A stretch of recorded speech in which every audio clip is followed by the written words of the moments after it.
Gas ব্লগে সবাইকে স্বাগতম।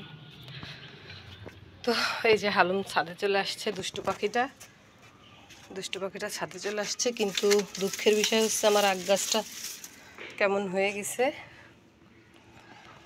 পানির অভাবে হয়তোবা। তো এই যে হালুম সোনা কী করে দেখেন, কিভাবে ঘাস খায়, কিভাবে আখের পোতা চাবাচ্ছে তাই দেখেন। একটা দুষ্টু পাখিটা আজকে কি করছে সকালবেলা কি করছে, আজকে ও ভাইয়া ওরে রেখে গেছে পরীক্ষা দিতে। আমার তো শরীর আসলে এখনও সেইভাবে সুস্থ হই নাই, এখনও একটু অসুস্থ আছি, প্রচুর দুর্বল। তো ঘুমই ভাঙতে চায় না সকালবেলা। আর ও কী করে, ওই বয়সের জানলা দিয়ে মানুষের ছাদে নামে হেঁটে বেড়ায়। এবার আমি দেখতেছি কিরে সারা শব্দ নেই, কাছে কই গেল।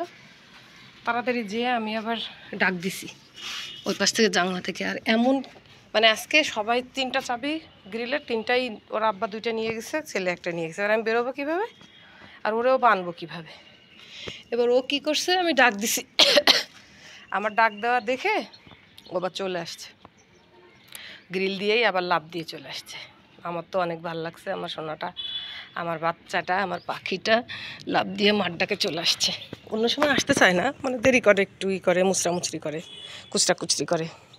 তো আজকে চলে আসছে দেখে আমার সত্যি অনেক ভালো লাগছে যে ও মার ডাক দিছে আর এক ডাকেই চলে আসছে। ওর আর না আর ডাকা লাগেনি, মনে হয় গেছে অনেক সময়ই হবে, 10-15 মিনিট হবে হয়তো। কী হলো ও কি একটা দেখছে ওইখানে, দেখে এরকম করে শিকার করার জন্য। দেখো অবস্থাটা কি, দেখো ভয়তে যাচ্ছে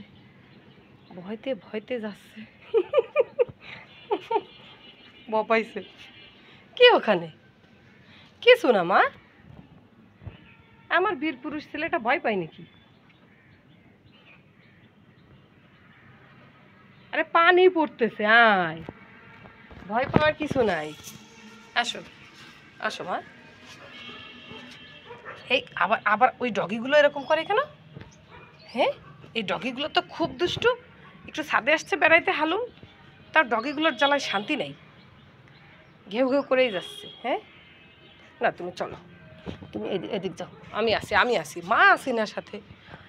পরে ওরে ডাক দিছি আর ও এক ডাকে চলে আসছে। আমার তো সেই ভালো লাগছে যে আমার বাচ্চাটা মানুষ হয়ে গেছে, সোনা হয়ে গেছে, একটা সোনা হয়ে গেছে, পাখি হয়ে গেছে, একটা সোনা ময়না হয়ে গেছে, কলিজা হয়ে গেছে। এই হলো আমার কলিজার, এই যে বসে আছে এখন। তো এক ডাক দিছি চলে আসছে, তারপরে আর কি বলবো, চুমা দিয়ে ঘরে নিয়ে আসলাম। তারপরে আবার ওই সাইডটা একটু আটকাই দিলাম, নাহলে ওই সাইড দিয়ে যাওয়ার চেষ্টা করে সব সময়।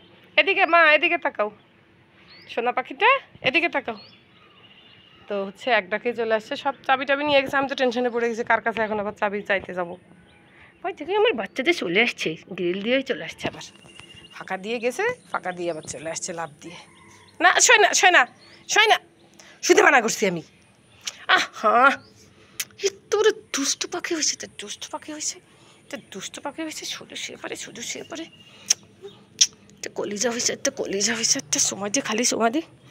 আসলে ওর আদরের কোনো শেষ নেই। দেখো কত সুন্দর ফুল ফুটেছে আজকে, একটু দেখ একসাথে কতগুলা ফুল ফুটছে, মাশাআল্লাহ অনেকগুলা ফুল ফুটছে। আর হালুম কি করবে, ও তো যায় এখানে শোবে, ওই জায়গা শোবে, এ পাশে শোবে, সে পাশে শোবে, শোয়া ছাড়া তো ওর আর কোনো গল্প নাই। তো আমার গাছের এই যে পাতাগুলো ঝরে যাচ্ছে, মেহেদি গাছের, তুলতে হবে। আসলে শরীর অসুস্থ, তোলাও হচ্ছে না এই জন্য। তবে আমার হালুম সোনা কালকে কি করছে, মশারি নিয়ে, মানে ও মশারির মধ্যে ঢুকাই দিছি। আমার আবার গরম বেশি, আমি ফ্লোরে একটু শুয়েছি যে তুই মশারির ভিতরে শুয়ে থাক, হবে না। তিনি বের হচ্ছেন, মশারি ছিঁড়ে কেটে বের হচ্ছেন। ও প্রত্যেক সময় এই করে, মশারি ছিঁড়ে কেটে বের হয়। আর আমার প্রত্যেকটা মশারি ওইভাবে ছিঁড়ে টুকরো করে। আর ওর বাবা হচ্ছে আমারে বকে, বলে তুমি সবসময় এই মশারি, নতুন মশারি, তোমার 2 মাস টেকে না, তুমি সবসময় মশারি নষ্ট করো, তোমার আর মশারি কিনে দেবো না। এবার আমার আর মশারি কিনে দেবে না, বলছে এই শেষ। এবার যদি হালুম ছিঁড়ে, হালুমের মা কিনবে মশারি। একটা মাছির পিছনে দৌড়াচ্ছে, কলিজা, এটা হলো আমার কলিজা। এটা আমার কি? হ্যাঁ, এটা আমার কি? এটা আমার কি কলিজা? ময়না পাখি? হুম, খাও, লেমন গ্রাস খাও। তো সব ভালো থাকবেন আর হালুমের জন্য দোয়া করবেন। আল্লাহ হাফেজ।